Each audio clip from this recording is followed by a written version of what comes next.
So, welcome back.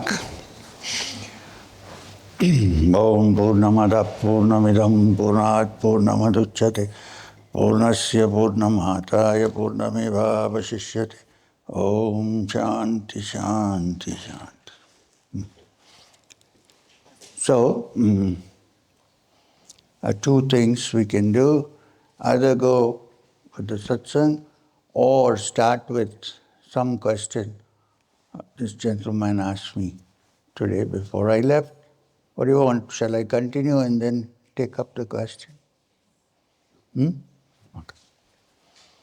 So, today, for this session, we are going to deal with.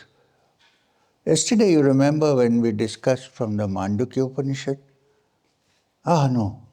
Mandukya. We talked about waking state, dream state, deep sleep, and so on, right? And Turiya. We discussed that yesterday. Now, I said, if you remember, when we started, I said the waking state, everybody knows about the waking state. There's nothing much to explain or look into. But I think that was a general statement.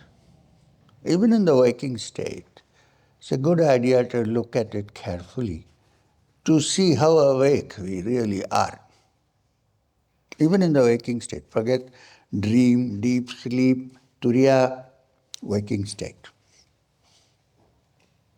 Which means when we say, we see, when we say we hear, when we say we smell, when we say we touch, is that a uniform experience for every human being?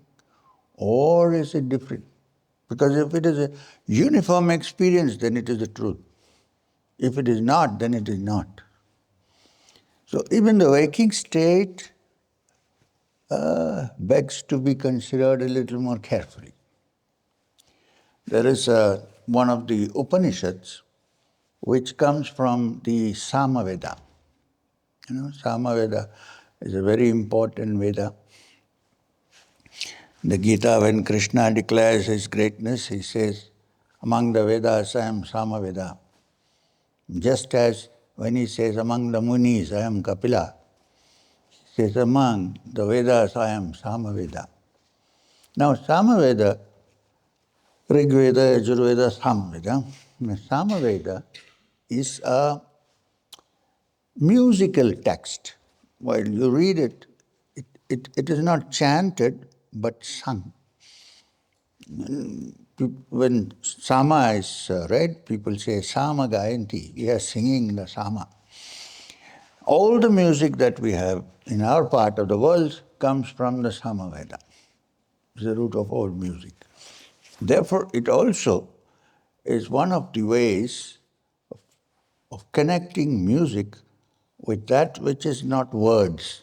It's like this, that suppose I sing in a particular language, then if you don't know the language, you don't know what's going on.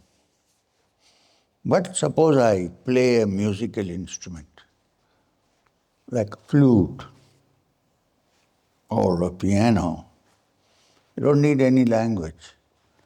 You enjoy it.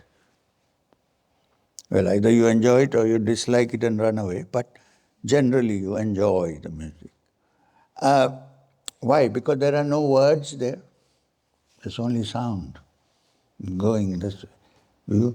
The great classical symphonies of Beethoven, for instance. I don't think you need any language to understand that. And therefore it takes you closer to that which is beyond the words. The Upanishad declares, Yat vacha nabhyutitam, that which words cannot explain. Then the closest you can go is song, music, which is why all the love songs are there, even biological love. Okay, now, so Like, for instance, if somebody plays the flute, beautiful. You don't need to know any language, meaning, nothing is required. The sound. In Mathura, they say the gopis forgot all their work and ran away when they heard the sound of the flute. So, this is the Samaveda. Now, like all other Upanishads, there is the Samaveda also has Upanishads attached to it. And one of them is called the Kena Upanishad. Kena Upanishad is rather tough and abstract, but it can be simplified. That's the job given to me. And I said, the Upanishads is difficult to make people understand. Babaji said, that is your job, make it easy. So here I am. I said, okay, sir. Now, the Kena Upanishad is talking about, what did I say when we started?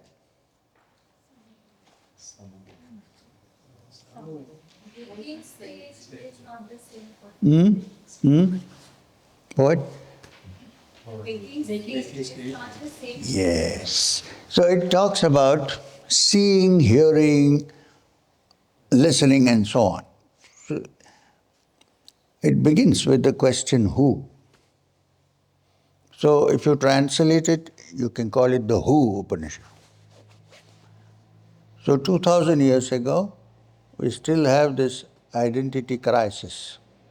Who are we? Who am I? Am I what people think I am? Or am I what I think I am? Or am I something else? Okay. So, the Kena Upanishad. So that's why I said even the waking state requires to be looked at a little more carefully. Because I don't want to go into the Kena Upanishad, which will take time, but Upanishad here is discussing, when we say we see, who sees and how is this? When I say hear, who hears? Keneshitam patati prasitam mana. What is it? What is the origin of the first thought that comes into the mind? Kena prana pradhama praiti yuktaha. What is the first movement of prana, life energy? Who is behind it? Keneshitam vacham imam. When I speak, who is it that speaks and who is it that hears? Chakshutchotram, when I say I see, what is being seen? What is the process? Who is seeing? Also the ears. Now let's take one of these, seeing, and look into this carefully.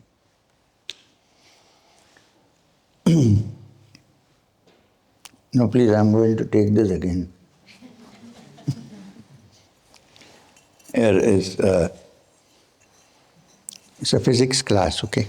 Here is a round disc made of copper, so they say, I think so. It's round. I see it as round. Okay, keep that first. Let's start like this. Today morning I saw, quite early in the morning, a lovely sunshine coming up. Quite early. And a little late in the evening I'm going to see the sunset going. I can't exactly see it, but the sun is setting. So my everyday experience, how do I know that? Through my eyes, right? My eyes, chakshu, the organ of perception, sees the sun rise every day and sees the sun set every day. But even a little high school child will tell you, student, that sun neither rises nor sets, it's the earth that is moving. But that's not our experience. We see it rise and we see it set. So how much can we trust the instrument of perception called the I.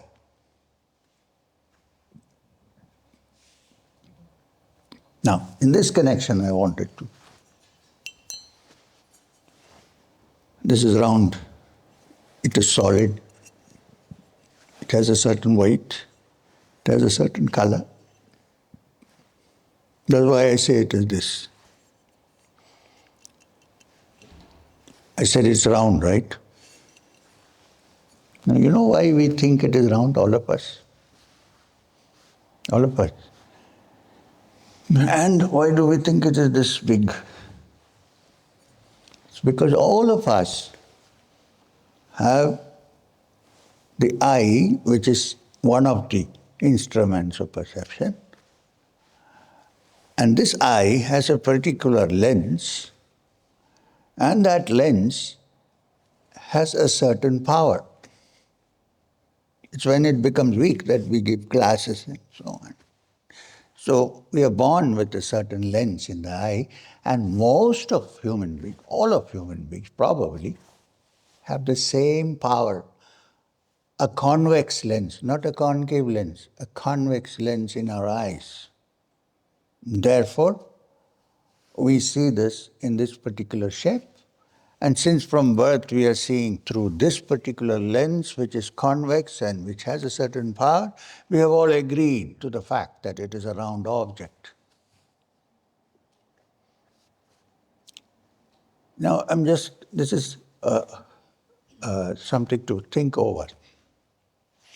What if there is a creature which from birth has another kind of lens in the eye?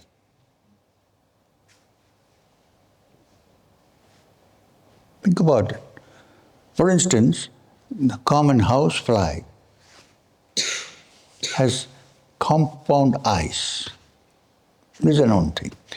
Compound eyes meaning small eyes together, fitted together.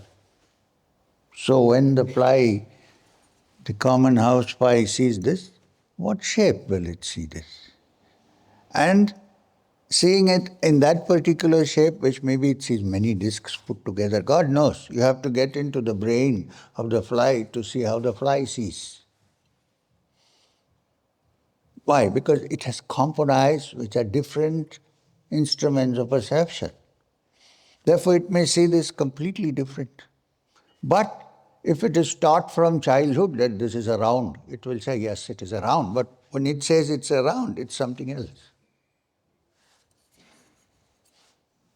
Sometimes I wonder, this big elephant, I have a hideout in the forest where in India, south, where elephants come. Sometimes I wonder why the elephant is so frightened of us. Because it's huge and we are so little. I'm just guessing that perhaps its eyes, the lens in its eyes, sees me as a huge giant or something. We don't know. You have to get into the elephant and see. Which is why there's so much fear. This little thing, one kick finished, no? Or maybe it remembers all the cruelty that I've done to the elephants. Could possible. But I'm saying this is also possible. So, this shape which we call the round, is it really absolute? Or does it depend on our organs of perception?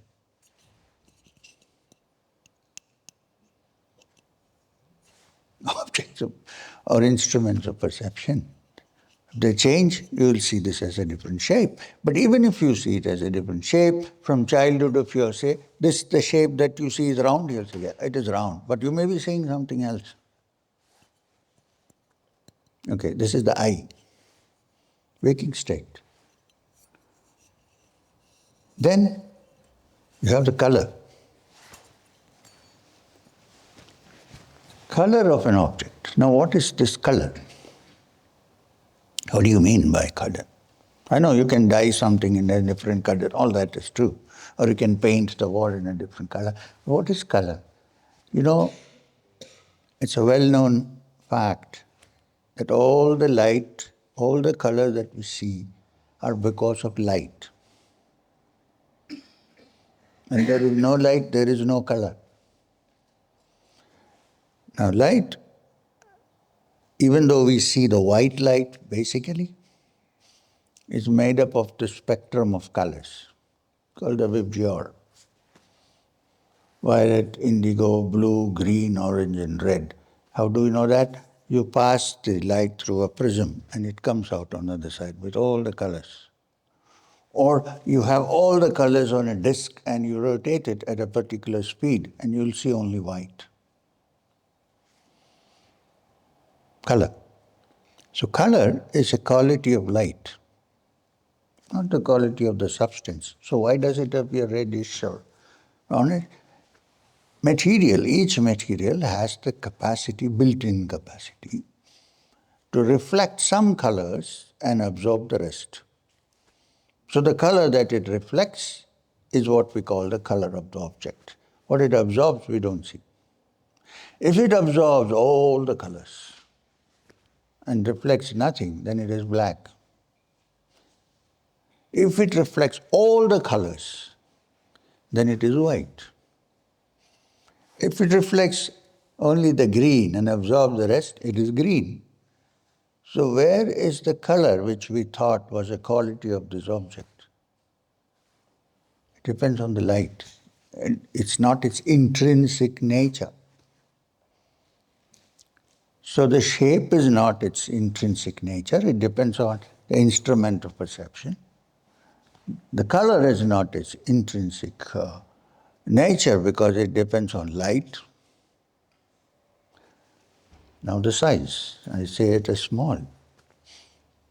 Well, if you measure with a scale, you may find the same, maybe 2 inches or 3 inches. But you know, for a small creature, like an ant, this is a huge thing. It doesn't have a scale to measure how many inches. It's a big thing. If you put it here, for me, to cross this is to take my finger here. But if I put it here, and if an ant is trying to cross it slowly, it's like a hill. It's big. For us it's small, but it's very big for the ant, right? And then the next quality is that it is solid. Really? That's what my senses say, that it is solid. Really? Okay. See this cloth? It's solid. My fingers don't go through it. So I say it is solid. But do you know that cloth is made of the warp and the woof? This way and that way weaving. Now if there is a warp and the woof, then there must be some space in between. But it is so closely knit that I don't see the space. Yes, so I can't go, but dozens and thousands of bacteria or viruses can travel through this. So when I say it is solid, that's the impression I get through my senses. Not for those little things that go through. Between each weave, it's like a fort for them. Big space. So, and now if you go to physics, it's really no solid. The ultimate, smallest element of matter is more space than anything else and a charge. Then together we see it as a solid. That is called Maya, because of our instruments of perception. Okay, then you can also say there is the quality of whether it is soft or hard. No, for me it is hard. Not for a creature which is very, very strong, this is soft. For me it's hard. So now the question, this actually comes from the Upanishads, but in detail if you study the Sankhya of Kapila, that no object can be defined by us as being this or that, because the shape, the size, the color, the strength, the hollowness, the emptiness, the non-emptiness. It all depends on our instruments of perception. And therefore, when the instruments change, they also change. They are not absolute. But one thing we can say, it exists. Yeah, something exists. But that something that exists is not what we think. It could be something, to somebody else it could be something else. Depends on the instruments of perception. So, the Sankhya says, we can only say it exists, we do not know how it exists. You can say today, to me it exists like this, but for somebody else it exists like something else. Also the sense of ideas that we have about something. We say something is very beautiful. There may be some people in a different culture who think something else is beautiful. This is not so beautiful. There are parts of the world where women put rings around their necks so that their necks become like long, like it. They think that is beautiful. We cannot say no. We think, what is this? So, this world that we see with our senses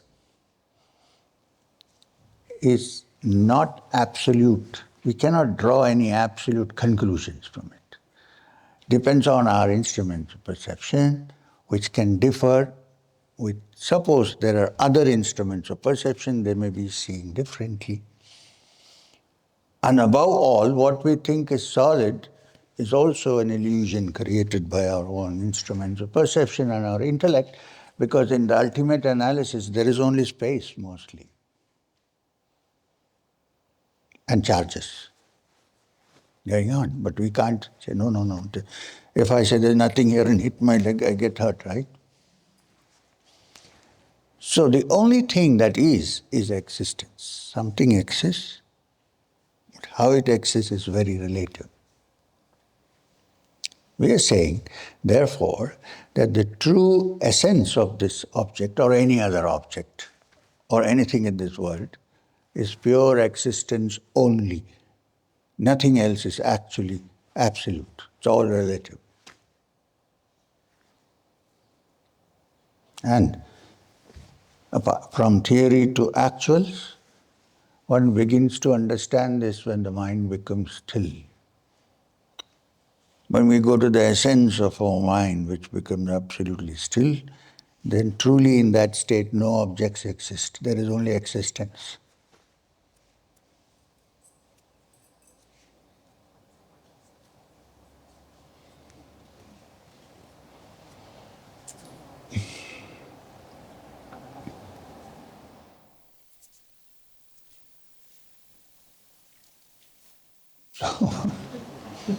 That's why after some time, some people become silent. They don't know what to say. It's over. I'll speak, don't worry.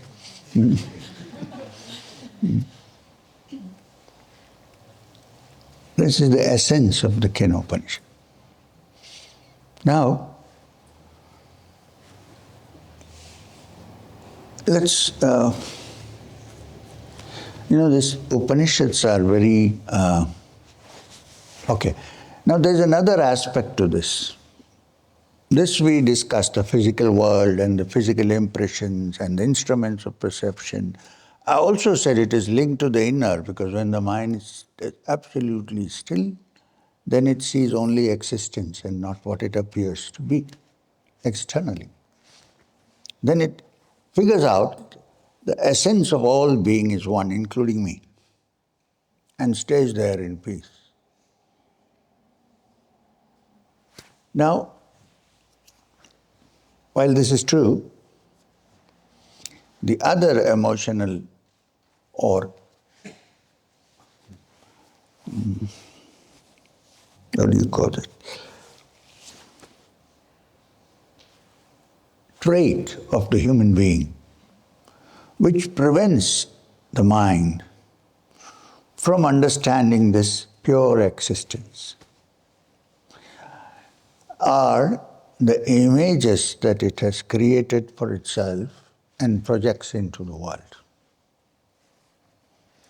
of which the most dangerous and the most conditioning is the ego.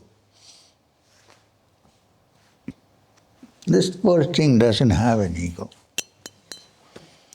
Because it doesn't have an ego, it cannot see itself or be aware, understand. We have an ego, therefore we are aware of ourselves, which is fine. Otherwise I won't be sitting here talking to you.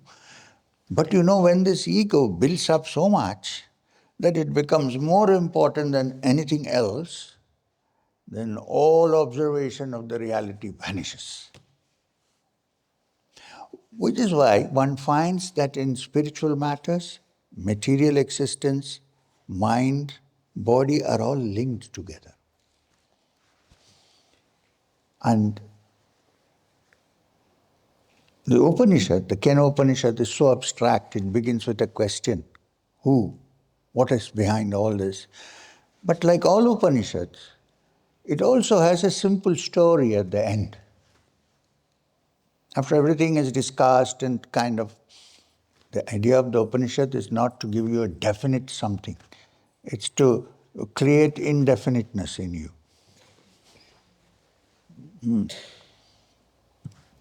Because unless one is indefinite, one will not look into something.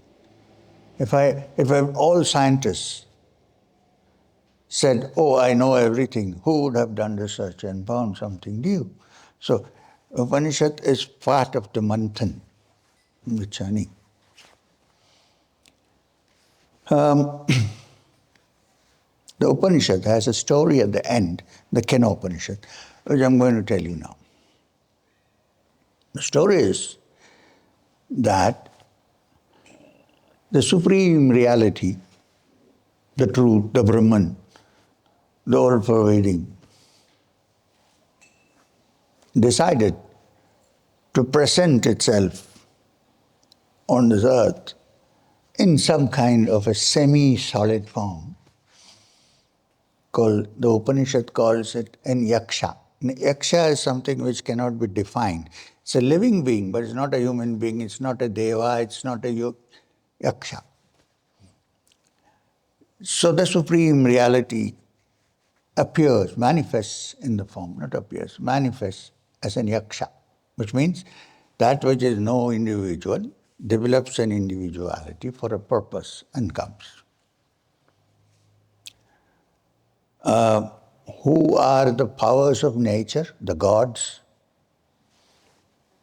Agni, fire, which means heat, combustion, fire. It's all part of Agni.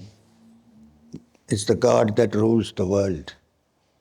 Then Vayu, the wind.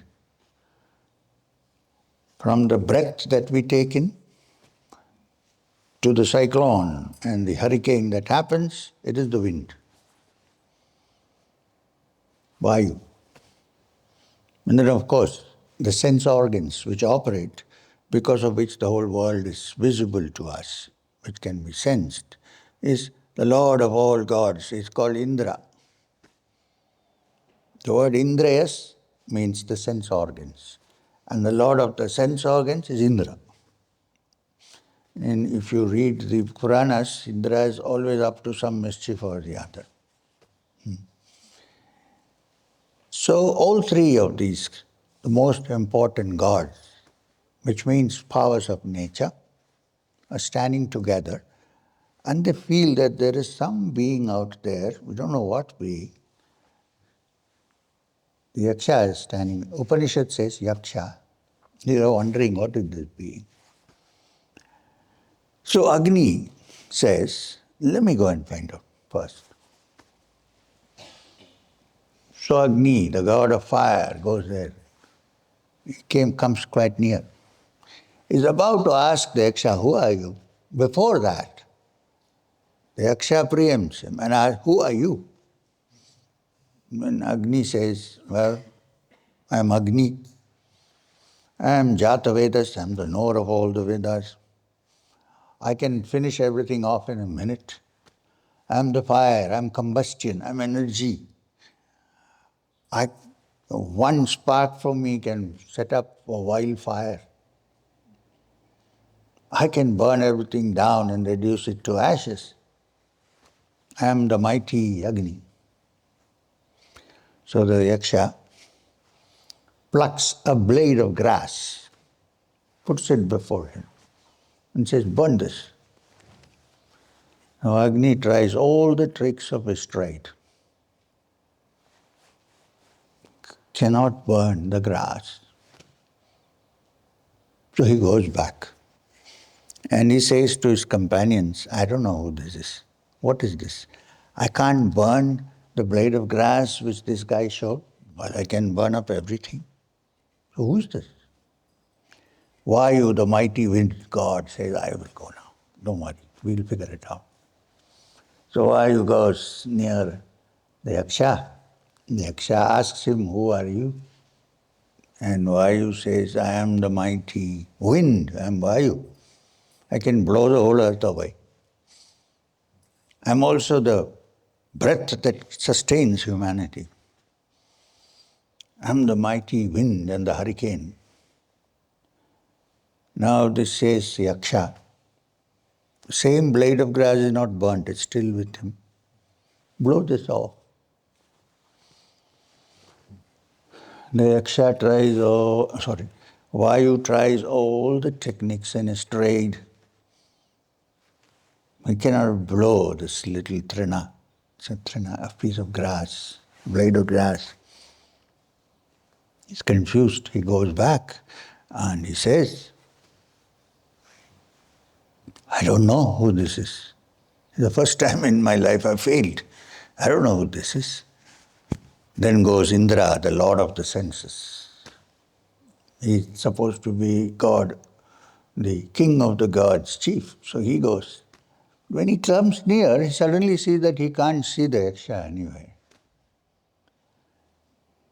So he comes back and says, I don't know what, I can't see the Yaksha. I can see from, but I don't see him. Then I went. So there's no point how to ask something that you can't see. You know why? Because Indra is the lord of the sense organs. And the Yaksha, the essence of one's being or the essence of the universe, cannot be touched by the senses. Senses are not powerful enough to touch it. It's only when you see how relative the sense organs are, then it becomes to dawn on what it could be. So he comes back. And all the three of them are discussing among themselves, what is this mystery when suddenly appears a beautiful lady. Beautiful ladies appear everywhere suddenly.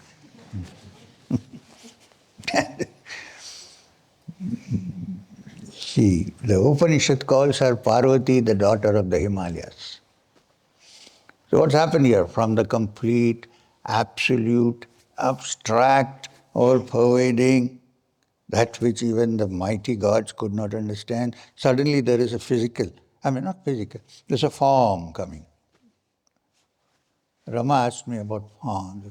There's a form coming. Parvati, the daughter, no, Parvati is Shakti, the energy. Which is why those who follow the Shakti Marga, the Shaktas who follow say that to lead one to the absolute Brahman, you require the Shakti. Now Parvati says to these guys, what kind of idiots are you? Huh? The one you went to talk to find out who it was? You are so puffed up with the pride of your power and your energy that you forgot that all the power comes from there. The root, the essence, the source of all this energy that you have is that, Yaksha. So how could you have burnt or how could you have blown it away? Do you understand this? I must not forget to mention that the Upanishad goes into bliss describing Parvati. Let's forget that. Bahucho Bhamanam, very beautiful, and so on. So,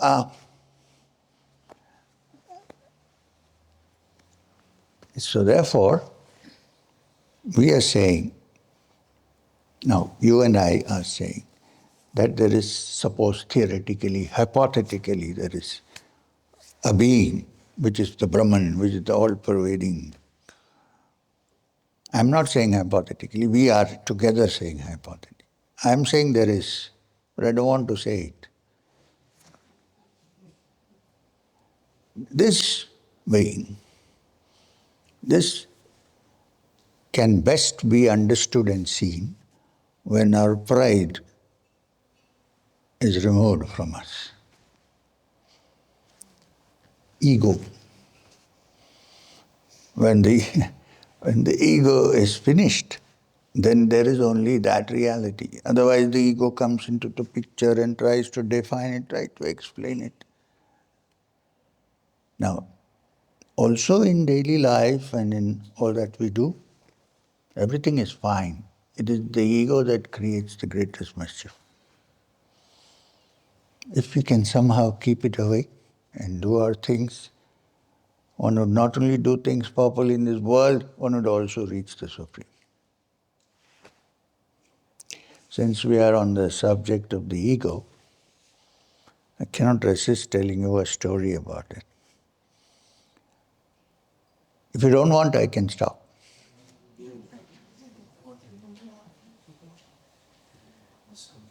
Anyway, you'll say I want it. So. Oh. You know that we had a long walk once. I'm saying we because I and many other people. In India, we went from the southern end of India to the northern end of India. From Kanyakumari to Kashmir, we walked. We were on the road. Crazy thing to do, but we did. It took us 1 year and I think 3 months to finish the walk. Some 18,000 kilometers, which was, coming to think of it, terrible, but we did it. So as we were walking, we had to halt in different places in the evening. So we went to, in a place in Karnataka, which is south of India.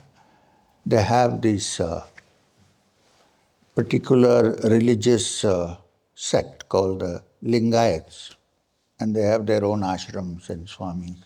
So we halted at one of these, beyond Chitradurga. There was an old Swami there. I'm saying old because that time I was younger than him. So he allowed us to sleep there for the night and so on and so forth. Very kind man. So next day, all our satsang, all the group which came with us, by then it has built up quite a bit, many people. They kept saying, we didn't have any discussion, discourse, satsang, nothing happened for so many days. Why don't we have a satsanga? I tried to put them off the track by relating to them the story of St. Francis of Assisi, who was walking like that with his disciples for many days without talking. So one day they asked him, why don't you say something, talk? He said, my walk is my talk. But no, nobody listened. They said, no, please talk. So, okay. So we were having a satsang. And the Swamiji came and said, I will also join the satsang. I was a little embarrassed because he was a big man. And so anyway, there was a chair and he sat down and he listened to the entire satsang without opening his mouth. Then at the end he asked me, can I say something? I said, sure. So he said a beautiful story, very nice story. Apparently, there was a sculptor, you know who's a sculptor? One who makes images, sculptor, who went to a temple because he was summoned by the priest to make an image for the temple, a deity for the temple. He was summoned, he went. And the priest, after discussing that, suddenly told him, look, I have my ways of knowing. I'm like an oracle. So what have you got to say? In 3 months, you're going to die. This is the thing I feel in my head. So he said, okay, so you're saying I'm going to die? You are so close to God, you are the priest of the temple. So can you find a way out of this that I don't die 3 months? I said, yeah, there is a way. What is that? You go back to your workshop, you have 3 months, it's a long time. Make 2 more images of yours. You're such a good sculptor that you can make something that looks exactly like you. So make 2 more images which look exactly like you. And when the time of death comes, the belief in the ancient Indian Puranas is that the Lord of Death, Yama, sends his people to bring the soul. They call Yamadutas, messengers of Yama. They come with a spear and so on. I don't know if they have a tail, but they come. And then they take the soul and go. So the priest said, when they come, these Yamadutas, you are such a good sculptor. You stand in the middle or somewhere and put the other 2 close by. Don't breathe. When they come to take your soul, they won't be able to understand which is the original and which is the statue, sculpture. So they look around trying to figure this out. Now, when the time of death comes, once the time is finished, it's called muhurtam, then you can't take the soul. You either take it or then that's all, the time is over. So, like he said, they all came. 3 of them came riding buffaloes and they checked. They could not make out from where to take the soul because 3 looking the same.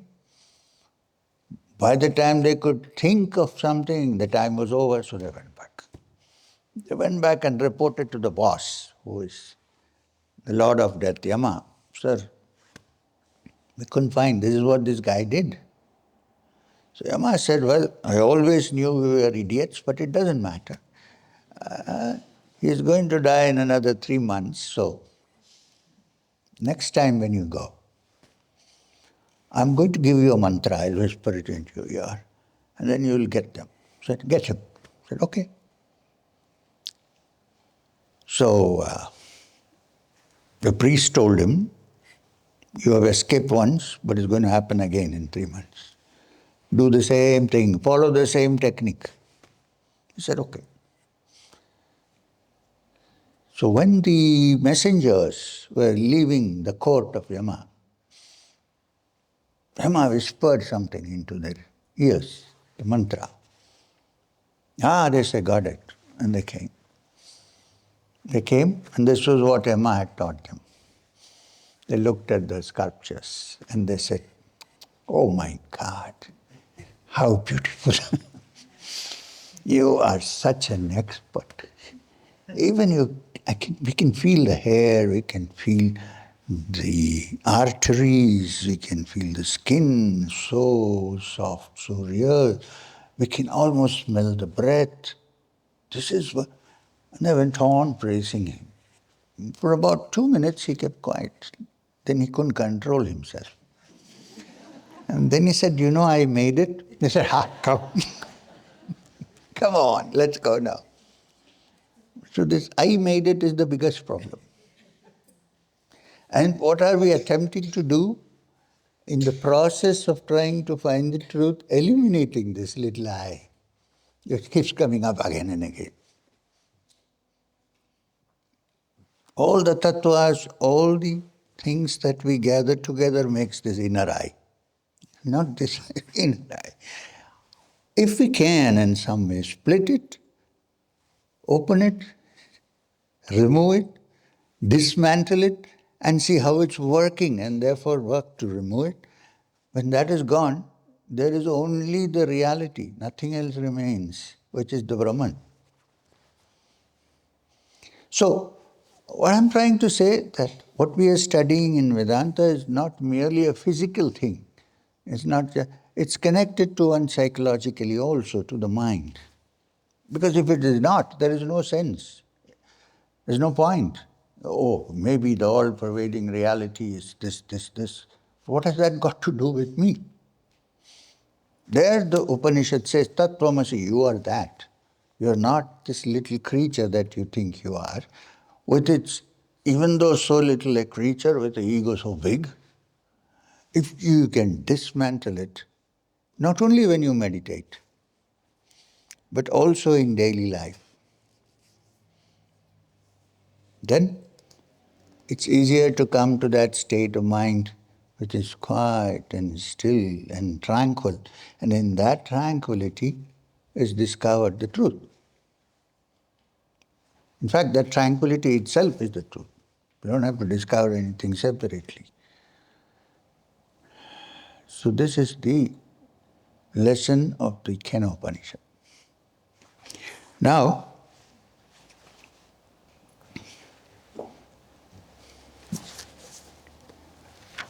a question was asked to me in the last, you asked me that question. I brought the book so that you don't think I'm imagining it. You said Katha Upanishad, right?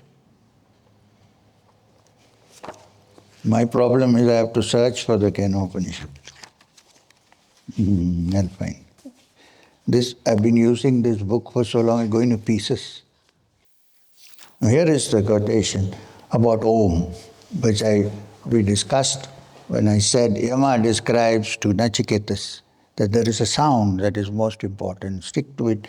It goes like Sarve Veda Yat Padam Mamananti Tapamsi Sarvani Chayat Vedanti Yat Icchanto Brahmacharyam Charanti Tadde Padam Samgramena Pravimi Om iti etat. Which means that word which all the Vedas declare, which all the austerities proclaim, desiring which people live a religious life, that word, I shall tell you, it's none other than Om, the sound of Om.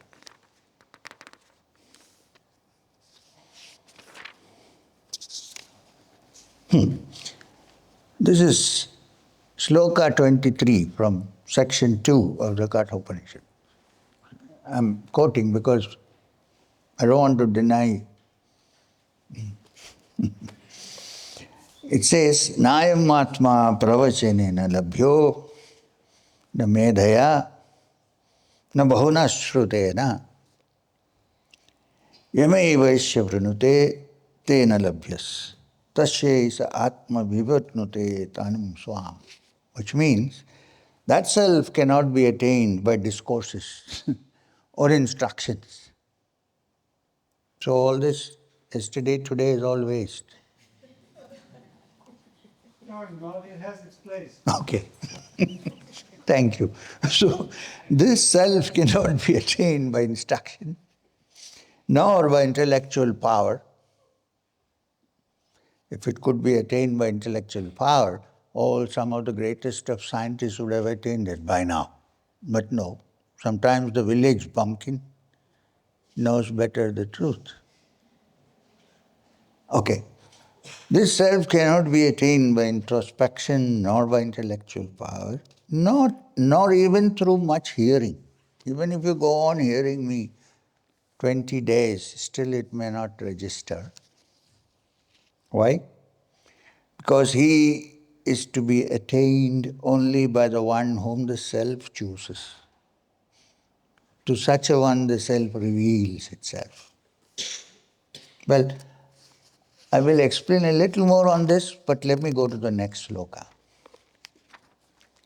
The one just after it says something interesting, saying whom the self chooses.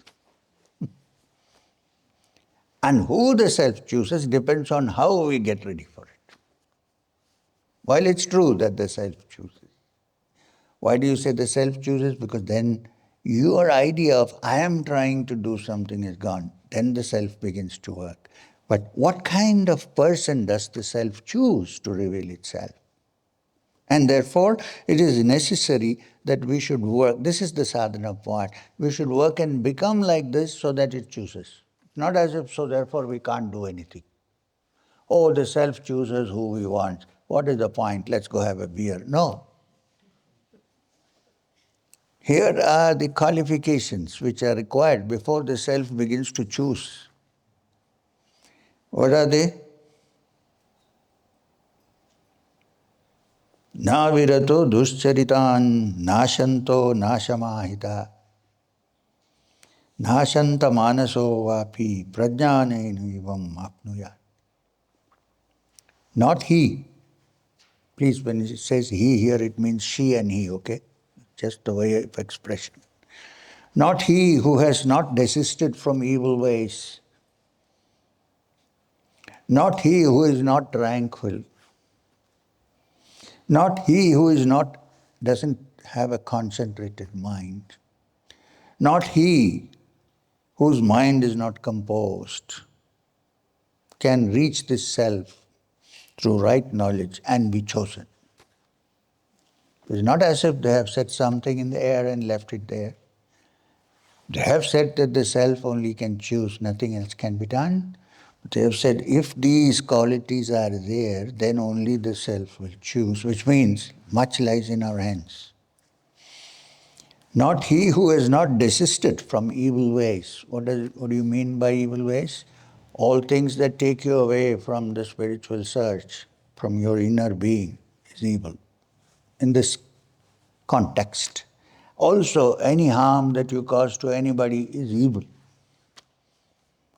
One who thinks not ill of anybody, one who desists from evil ways, and one who is not tranquil, which means unless you learn how to make the mind tranquil, the self.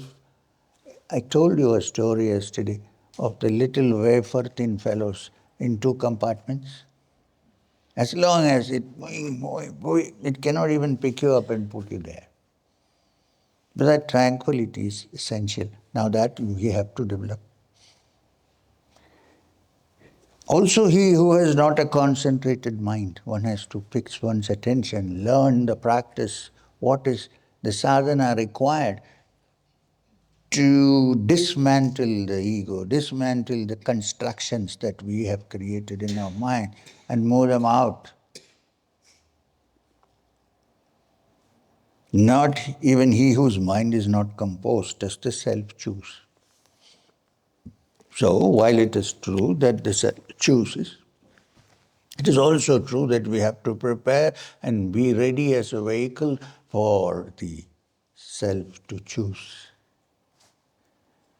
Okay, if the self, for some reason, unknown reason, we don't know, suddenly chooses somebody, then that all the qualities which are described will begin to happen in that person. We don't know. We cannot say when. If the self also becomes predictable, then it's not the self.